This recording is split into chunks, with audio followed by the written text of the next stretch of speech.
This is so 90s. Of course it is, because this is episode 2 of the All-New Mighty Morphin Zyurangers.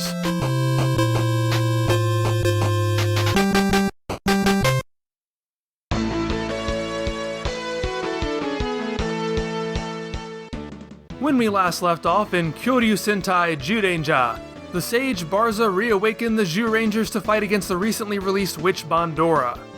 However, before the Zyurangers could stop Bandora, she and her monster Dora Titan absconded with the stolen space shuttle, the 2 child astronauts still imprisoned inside. In the second episode, The Revival, Bandora once again uses the space shuttle as bait to defeat the Zyurangers. Her monster sculptor, Pleprecon, creates another monster, Dora Skeleton, who traps him in a bizarre dimension. Once he's defeated, they still must tangle with Dora Titan. Fortunately, the guardian beast Tyrannosaurus appears, and with Geki piloting it, they destroy Dora Titan and save the children. This is a difficult episode for its Mighty Morphin Power Rangers counterpart, High Five, to adapt as a second episode. In fact, this wasn't even the second episode to air, it was the third. In episodic television of the era, this really wasn't too uncommon. Since early episodes tend to be uneven and unpolished, networks often skipped ahead to later episodes to give a better first impression.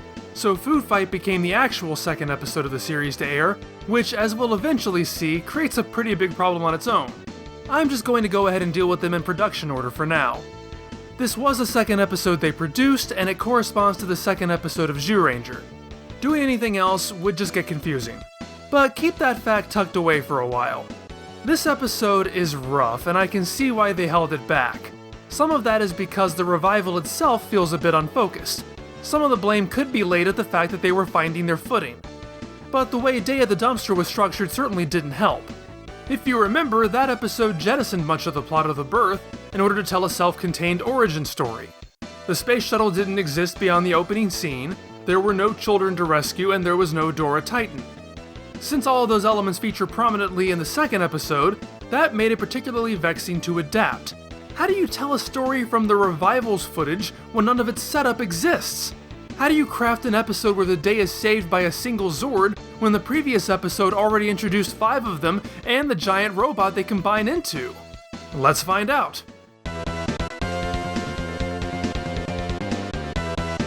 As much effort as Power Rangers went to last time to remove footage of the space shuttle, to adapt this episode in any capacity would require its presence. It appears in practically every aspect of the plot, from the villain footage to the hero fight footage to even the robot fight footage. In a way, it's rather hilarious and bizarrely impressive how Power Rangers mines completely unrelated footage from the revival and repurposes it in a way that fits their own lore. The first episode establishes that Zordon is an interdimensional being caught in a time warp. In this episode, Rita claims responsibility for it, and decides to do the same to the Power Rangers with her time warp device. And guess what the time warp device just happens to look like? A tiny space shuttle. Since Bones, the equivalent of Dora Skeleton, has his own weird dimension with his own foot soldiers, this actually works better than it has any right to. But it's still a very odd fit. No matter how you look at it, this is a space shuttle. There's really no reason why a time warp device would need to look like this or need to be mobile. Power Rangers adds a tiny bit of original footage with a space shuttle look-alike coming to a rest and its nose cone popping off, out of which the time warp effect is created. So at least they went to a little bit of effort to repurpose it. This follows a lengthy sequence of the space shuttle careening through city streets. In Zyuranger, this makes complete sense. Bandora has stated she hates children, and given her Wicked Witch-esque persona, terrifying the children she's captured is in character. Even more so, like in the first episode, she's endangering her hostages to lure out the Zyurangers. They know what this is, and they know what's at stake, so they have every reason to seek it out. The time warp device would certainly draw attention too, in theory, but there's little actual reason for the Rangers to be that concerned that a toy spacecraft is going crazy. But since Zordon immediately determines what it is, there's no good reason for the Rangers to go anywhere near it. And unlike the Zyurangers, they don't, which makes this whole sequence rather pointless. Continuing on in Zyuranger, a lot of the following beats are pretty logical. The spaceship in peril does lure out the Zyurangers on their motorcycles, where they are attacked by Dora Skeleton because this is a trap. They fight for a while at a fairground, but the Zyurangers break their ancient weapons. They transform, at which point Dora Skeleton pulls them into his Spirit Halloween store to continue the fight. But meanwhile, Bandora's lackeys Totpat and Bukbak set them up the bomb to destroy the shuttle, so the hero's attention is divided between saving themselves and saving the children. In Power Rangers, their characters have just completed thwarting a sinister plot totally unrelated to the Time Warp device, but we'll get to that in a minute. Zordon alerts them that Rita has sent down her new monster, Bones. Since none of the early fight footage can be used, it's cut up and placed into the viewing globe, and I guess we're supposed to assume that Bones is showing off all of his power to nobody for no reason, or is simply minding his own business having fun at an amusement park before assassins show up to kill him. This use of the viewing globe is particularly bad since the Rangers aren't even in the command center and therefore can't see any of this anyway. Since the Power Rangers teleport into battle right at the point the Zyurangers transform, and it's at that exact moment Dora Skeleton traps them, that makes the Power Rangers cut of this look pretty pathetic. The next section presents a similar problem to the last one. Why would the Power Rangers be struggling to rescue the Time Warp device from Squat and Babu's bomb? Well, they state that if the device is destroyed, the Rangers will be trapped here. That actually works pretty well. It's a completely different motivation, but it fits the footage. At least it does for a few minutes. Both episodes fall off the rails here. Part of that is Zyuranger's fault. Its main structural problem is that it introduces its second monster before doing anything with its first. Remember, Dora Titan served as the big cliffhanger moment last time, but he's absent for most of this episode, seemingly replaced by Dora Skeleton. But once Dora Skeleton is defeated, Dora Titan returns. It works okay as a shocking twist that they think they've won only to get snatched up by a giant hand, but it ultimately means that neither monster gets to do all that much. As if it wasn't random enough, the Tyrannosaurus Guardian Beast reveals itself to Geki right at that moment. It's just like the first episode with the key in the door. The plot decides, okay, here's a solution to your problem. As such, the return of Dora Titan comes across like some executive demanded there be a robot fight in episode 2, and they didn't have any giant-sized footage of the skeleton available, so this part of the plot got grafted on. But for all the problems this creates in Zyuranger, they are all increased exponentially in Power Rangers. At least there's a logical reason for Dora Titan showing up. The Zyurangers have bested the other monsters, so Bandora throws something else at them. Remember that the plot in Power Rangers is ostensibly supposed to be Rita attempting to trap the Power Rangers in a Party City time warp. So why would a giant bust into it and take Jason out of it? And it turns out the whole setup is a lie anyway because the bomb blows up with the other Rangers still inside, and they've purposely cut around footage that shows the Zyurangers getting the shuttle out of harm's way. So the Time Warp device is destroyed, but rather than trapping them there, it does the exact opposite and throws them out of the Time Warp. Then there's the really embarrassing cobbling together of footage. Since the Giant is new to this episode of Power Rangers, they have to throw in footage from Zyuranger Episode 1 to introduce him. In particular, they take one of the final shots of the episode, that of Dora Titan disappearing, and run it in reverse to make it appear he's arriving. There are two problems with this though, and you can probably already see them. This shot in Zyuranger occurs right after he steals the space shuttle from May and Dawn, so for some reason the Giant is holding his own Time Warp device. Also, Rita apparently sends her palace down to Earth for about 5 seconds for a change of scenery. A lot of the fight footage here has to be cut out too, since the Zyurangers have the space shuttle now, and they free the kids who appear alongside the transformed Zyurangers. Even so, there remain a handful of quick shots where the Power Rangers are shown holding the supposedly destroyed Time Warp device. What a mess. Finally, there's the fact that only the Tyrannosaurus is present. If its arrival feels random in Zyuranger, it comes across as totally nonsensical in Power Rangers. Jason even calls out for dinosaur power. I guess he should have been more specific because that technically could refer to only one of them. Are the other 4 in the shop? Did Zordon arbitrarily decide that this monster was a wuss and didn't need the Megazord in order to be defeated? Well, it's a good thing he was right. I guess the other Power Rangers can just stand around and watch. This episode of Zyuranger feels a bit disjointed, no question. But there is a steady through line of events. There are 2 children held hostage, and the Zyurangers jump into action, continuing to fight the good fight until they get possession of the space shuttle and free the children. It's what the entire episode is about. Would you believe me if I told you the corresponding time warp plot in Power Rangers only takes up half of its runtime? See, Mighty Morphin Power Rangers is as much a teen comedy morality play as it is a costumed superhero melodrama. The high five of the title doesn't refer to anything the morphed Power Rangers do, or anything that's found in the Zyuranger footage this episode is adapting. Instead, it refers to the fact that Trini, the Yellow Ranger, has a fear of heights, and she has to confront a challenge that will allow her to overcome that phobia. Never mind that the second half of the episode is totally disconnected from any such idea.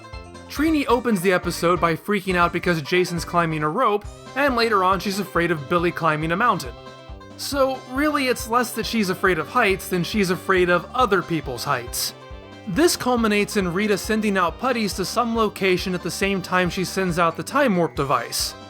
And I really don't understand why. Why is she drawing them away from the time warp? Or what is she trying to accomplish with the putties that the time warp is supposed to be distracting from? There doesn't seem to be anything of interest in this desert. It makes no sense at all and is only there to throw in a fight scene so Trini can climb the mountain and save Billy and thereby get over her fear. Regardless of whether this plotline works on its own, it's completely incompatible with the footage it uses from the revival. So if the revival is 2 episodes stitched together, then High Five is 3! Just like with the previous episode, some content was censored when transplanted into Power Rangers. When Dora Titan gets his mitts on Geki, Geki fires his Ranger gun right into the monster's face. Jason also fires his Blade Blaster at the giant, but it's trimmed just enough so you don't see his eye on fire. Similarly, a bit later, the Zyurangers use the shuttle as a projectile to catch Dora Titan off guard. Obviously, the Power Rangers aren't supposed to have a time warp device in the final act, so this would have been impossible to use, but given how imitable this is, I don't know if it would have made the final cut anyway. Finally, in the Space Shuttle Run Amok sequence, most of it is surprisingly retained. Despite many Japanese people visible in this sequence, the shots are so quick as to be unnoticeable. All the interior shots are removed because in Power Rangers there are no children and this is not a spacecraft. But there is one shot in particular that is cut, and while it is one that makes it fairly obvious this footage is an American, I don't think that's the only reason it was cut. Keep it classy, Japan. I'll give Power Rangers credit where it's due. High Five is a character plot, or half of it is, and 2 episodes in, Zyuranger has still done nothing with that. Well, almost nothing. The episode opens with Don goofing off over a comic book rather than figuring out how to help the kidnapped kids. So Don is the irreverent slacker character. We also see Geki brooding over the history books and mourning his dead parents and sister, lost in the last war with Bandora. Because, if Geki's remembered for anything, it's for having a sister. This is where we get the Zyuranger backstory I went over last time. It's definitely awkward rule of storytelling breaking delivering exposition to each other that they should already know, but it does manage to work on one level. They're looking at ancient tomes about them. These were most likely created after they went to sleep. So from that angle I can understand the novelty of looking themselves up in the books. MMPR is also developing its lore here. In this episode, Billy creates wristwatch communicators that link up to the command center so Zordon can contact them. He also inadvertently links them to the teleportation systems, which allows them to much more easily get into stock footage. So even though this is a Trini-focused episode, Billy's role as a fantastical reality-defying tech genius continues to be pushed. However, this causes me to realize something else about MMPR that doesn't work, and it might just be the most damning of all. Let me get this out of the way. I love Billy. I always have. He's a great character, and due to his relatively lengthy tenure, he grows quite a bit from the timidity he displays here. The problem is, the story Power Rangers is trying to tell with him doesn't fit the footage they're using. The Zyurangers who are repurposed into the Power Rangers are legendary warriors. They were chosen because they already have the ability to fight. There's no real place for a tech genius, especially one who can't fight. There isn't a single Zyuranger role that Billy can fit into, but he's especially ill-suited to be Don. If anything, the closest equivalent Power Rangers has to Don is Zack, who is likewise a fun-loving prankster. But the mismatch becomes especially apparent in this episode. Remember, the main character conflict in High Five occurs when Billy is so scared to fight putties that he gets cornered at the top of a mountain. Then, 5 minutes later, Billy, as the Blue Ranger, bum rushes Bones and snatches his head off. This makes perfect sense in Zyuranger. From what little we know of Don, we can see him pulling a stunt like this. But we're expected to believe that a character who couldn't even stand toe-to-toe with a mook is now going to lead the charge against the boss? Please! I already know what you're saying. He was morphed when he fought Bones, that's how he had the power to do that. But see, that's my problem. In Zyuranger, you get the impression that the Dino Bucklers simply serve to enhance the skills the characters already possess. They're power-ups. But what do the Power Morphers do to the teenagers in Power Rangers? Well, they give them power they don't naturally have. They imbue them with martial arts skills and techniques for those who don't already have them. They implant knowledge into their brains to pilot mechanical devices they've never touched and act out choreographed poses they've never practiced. In the first episode, we see Trini backflip onto the edge of a roof, and this is the person who has to overcome fear of heights in this episode, so they erase innate phobias. And as we see with Billy here, the Morphers completely overwrite their personalities to allow them to carry out actions they wouldn't dream of doing normally. So what of these people remains? Because of the huge disconnect between the original footage and the adapted footage, Power Rangers creates the unintended message that these characters could literally be anybody. And I don't mean that in the uplifting sense of anybody can be a hero, even you, little kid watching the TV. I mean it in the sense that it doesn't matter who you are as a person, because the power is the only thing that's important. I was just joking when I said Zordon chose them because there were 5 of them sitting at a table, but it really does look like that's all that's necessary. If you don't have strength or skill, it doesn't matter. If you don't have courage, that's not important. Even if you lack the will to get involved, who cares? Those flaws will all be patched over the second you morph. You don't matter. You are simply a cipher, an empty vessel to carry out Zordon's will. The only thing you have to be capable of doing is calling out "It's morphin' time" followed by the name of an animal. By this logic, Bulk and Skull could be just as effective as Power Rangers, because if Billy can be compelled to do this when he can't do this, and this when he can't do this, there's no reason they can't be brainwashed the exact same way. Very heroic message.